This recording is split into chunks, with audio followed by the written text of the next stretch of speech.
Welcome to digital class school channel. ఈ video చాలా important అయినటువంటి వీడియో. అనేక రకాల కాంపిటేటివ్ ఎగ్జామ్స్ గాను మరియు ఇతర జనరల్ మ్యాథమెటిక్స్ పోటీ పరీక్షలకు గాను ఎంతగానో ఉపయోగపడుతుంది. అనేక రకాల కాంపిటేటివ్ ఎగ్జామ్లలో ఈ యొక్క ప్రాఫిట్ అండ్ లాస్ సంబంధించినటువంటి లెక్కలను అడుగుతూ ఉంటారు. అదే లాభ నష్టాలకు సంబంధించిన ప్రాబ్లమ్స్ను ఎక్కువగా అడుగుతూ ఉంటారు. అటువంటి ప్రాబ్లమ్స్ను ఏ విధంగా సాల్వ్ చేయాలో మీకు ఇక్కడ వివరంగా ఎక్స్ప్లెయిన్ చేస్తాను, అబ్జర్వ్ చేయండి.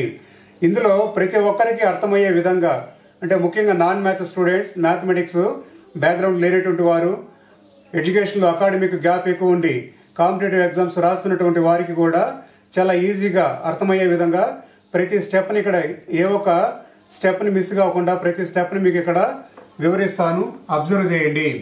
Cost praise, COST, cost, PRICE, cost praise. దీనిని CP లెటర్స్తో సూచిస్తారు. ఓకే, సో ఇది వస్తువు కొనుగోలు ధర. తెలుగులో ఏమంటారంటే వస్తువు కొనుగోలు ధర. మీకు ఇక్కడ షార్ట్ ఫామ్లో రాస్తున్నాను, కొన్న ధర అని. రైట్, వస్తువును కొనుగోలు ధరను కాస్ట్ ప్రైజ్ అంటారు, CP లెటర్స్తో సూచిస్తారు. రైట్, తర్వాత సెల్లింగ్ ప్రైజ్. ఈ వివరాలు మీకు తెలిసిన తర్వాత మీరు వీటి యొక్క ప్రాబ్లమ్స్ని ఏ విధంగా సాల్వ్ చేయాలో సూత్రాలను ఉపయోగించి మీకు ఎక్స్ప్లెయిన్ చేస్తాను.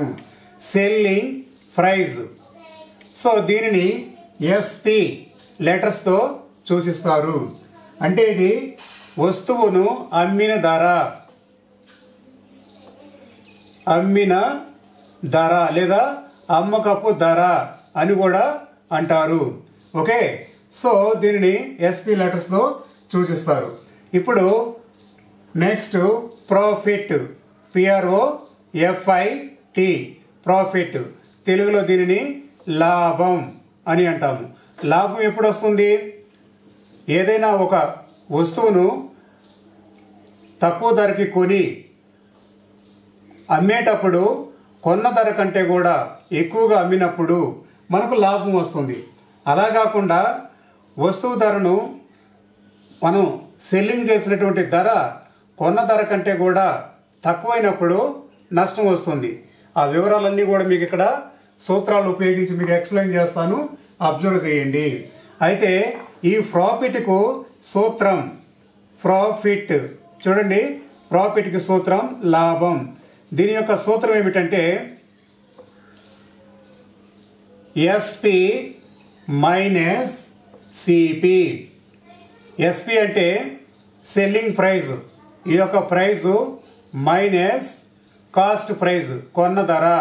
తెలుగులో అయితే అమ్మిన ధర మైనస్ కొన్న ధర.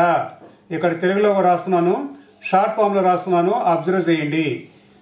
అమ్మిన ధర నేను షార్ట్ ఫామ్లో ఆదా అని రాశాను, మైనస్ కొన్న ధర షార్ట్ ఫామ్లో నేను కోదా అని రాస్తున్నాను.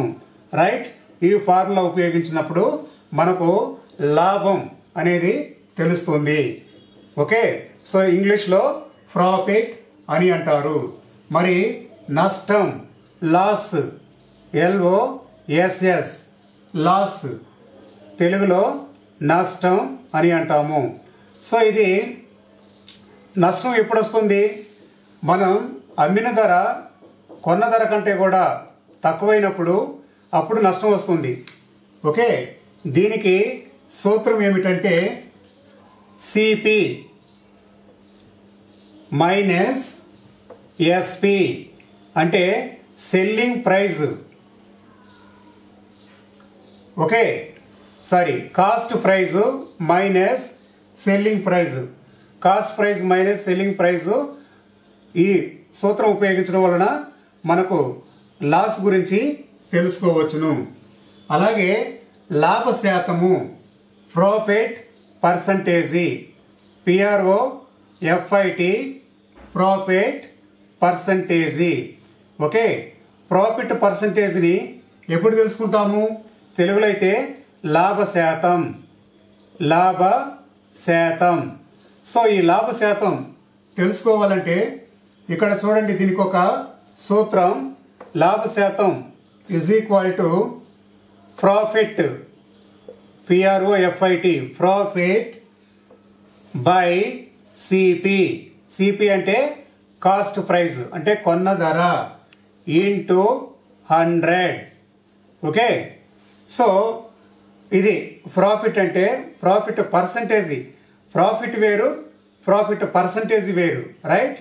సో ప్రాఫిట్ పర్సంటేజ్ మనం తెలుసుకోవాలి అంటే profit divided by cost price into 100. తెలుగులో అయితే లాభం డివైడెడ్ బై కొన్న ధర ఇంటూ 100. సో ఈ సూత్రాన్ని ఉపయోగిస్తే మనకు లాభ శాతం అనేది తెలుస్తుంది. మరి నష్ట శాతం, సో నష్ట శాతాన్ని లాస్ పర్సంటేజీ అని అంటారు, రైట్? దీనిని నష్ట శాతం, సో ఇలా సూచిస్తారు. ఓకే, సో ఇప్పుడు మీకు ఈ యొక్క నష్ట శాతాన్ని తెలుసుకోవాలంటే ఉపయోగించే సూత్రం ఇక్కడ చూడండి. Loss divided by CP into 100. ఇవి ఫార్ములాస్. ఈ ఫార్ములాస్ కనుక మీరు తెలుసుకున్నట్లయితే వీటికి సంబంధించినటువంటి ప్రాబ్లమ్స్ను అడిగినప్పుడు ఈ సూత్రాలను ఉపయోగించి మీరు ఆ యొక్క ప్రాబ్లంను ఈజీగా సాల్వ్ చేయవచ్చును. అయితే కాంపిటేటివ్ ఎగ్జామ్లలో చాలా ప్రశ్నలను ఇండైరెక్ట్గా అడుగుతూ ఉంటారు. ఓకే, అటువంటి ప్రశ్నలను ఏ విధంగా సాల్వ్ చేయాలో మన డిజిటల్ క్లాస్ స్కూల్ ఛానల్లో ఆల్రెడీ అప్లోడ్ చేస్తున్నాము, ఇక కూడా రెగ్యులర్గా అప్లోడ్ చేస్తూ ఉంటాము. వాటిని చూసి నేర్చుకోండి, రైట్? సో ఇప్పుడు మీకు వీటికి సంబంధించిన కొన్ని ఎగ్జాంపుల్ ప్రాబ్లమ్స్ని మీకు ఇక్కడ వివరిస్తాను, అబ్జర్వ్ చేయండి. సో ఈ సూత్రాలన్నీ కూడా నోట్ చేసుకోండి. ఇప్పుడు ఒక ఎగ్జాంపుల్, ఇవి చాలా చాలా ఇంపార్టెంట్ అయినటువంటి ప్రాబ్లమ్స్. చాలా ఎగ్జామ్లలో వీటి గురించి ప్రశ్నలను అడుగుతూ ఉంటారు. సో ఇక్కడ ముందు మనం ఏదైనా ఒక ఎగ్జాంపుల్లో ఈ యొక్క ప్రాఫిట్ని తెలుసుకోండి అని అడిగినప్పుడు, రైట్, ప్రాఫిట్కి సంబంధించి ప్రశ్న అడిగినప్పుడు, ఓకే, సో లాభం లెక్కించడం,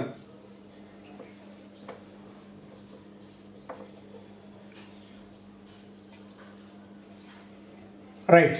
సో ఇక్కడ ఒక ఎగ్జాంపుల్ మీకు ఇస్తున్నాను.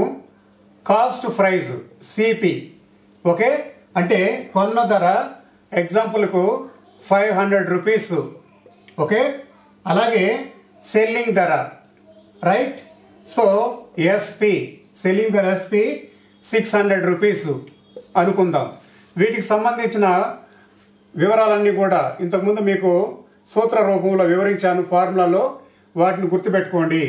సిపి అంటే కాస్ట్ ప్రైస్, అంటే కొన్న ధర. ఎస్పి అంటే సెల్లింగ్ ప్రైస్, అంటే అమ్మిన ధర. దీని యొక్క సూత్రం ఏంటి? సో ఎస్పి, ఇప్పుడు మనం వీటి యొక్క ప్రాఫిట్ తెలుసుకోవాలా, లాభం తెలుసుకోవాలా. సో లాభం లేదా ప్రాఫిట్ని పి అనే అక్షరంతో ఇక్కడ రాస్తున్నాను, ఈజ్ ఈక్వల్ టు ఈ యొక్క SP minus CP, right. Selling ధర మైనస్ అలాగే capital price, cost price. Selling ధర మైనస్ కాస్ట్ ప్రైజ్ అంటే అమ్మిన ధర మైనస్ కొన్న ధర. అప్పుడు ఎంత అవుతుంది? 600 minus 500 is equal to 100 rupees అనేది లాభం. ఓకే, ఈ విధంగా ఈ యొక్క ప్రాఫిట్ని లెక్కేస్తారు. అలాగే లాస్ని ఏ విధంగా లెక్కేస్తారో అబ్జర్వ్ చేయండి. ఫర్ ఎగ్జాంపుల్ ఇక్కడ చూడండి, లాస్ క్యాల్కులేషన్.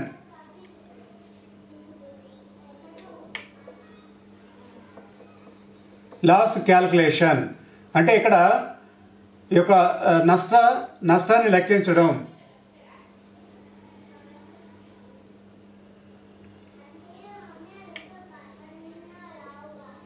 నష్టంను లెక్కించడం. సో నష్టాన్ని లెక్కించడం అనేది ఇక్కడ ఒక ఎగ్జాంపుల్కు cost price cost price.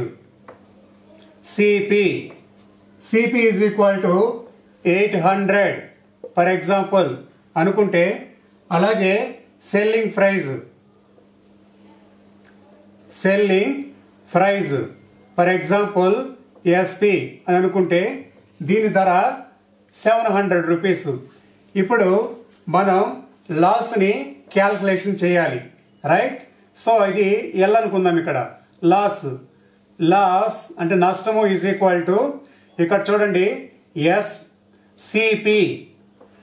CP minus SP.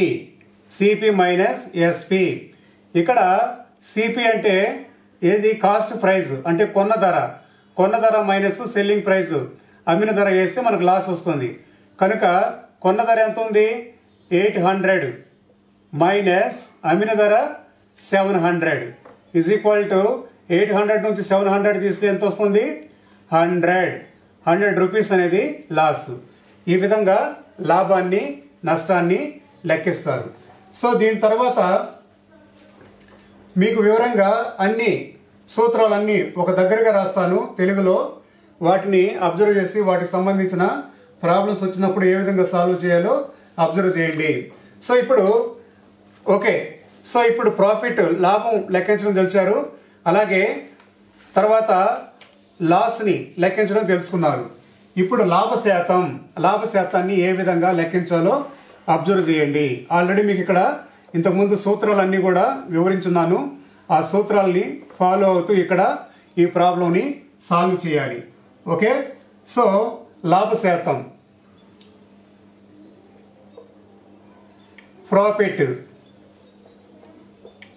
Profit percentage, తెలుగులో అయితే లాభశాతం, రైట్? దీనిని ఏ విధంగా లెక్కించాలి? For example cost praise is equal to 2500. Cost praise 2500 rupees. Okay, తర్వాత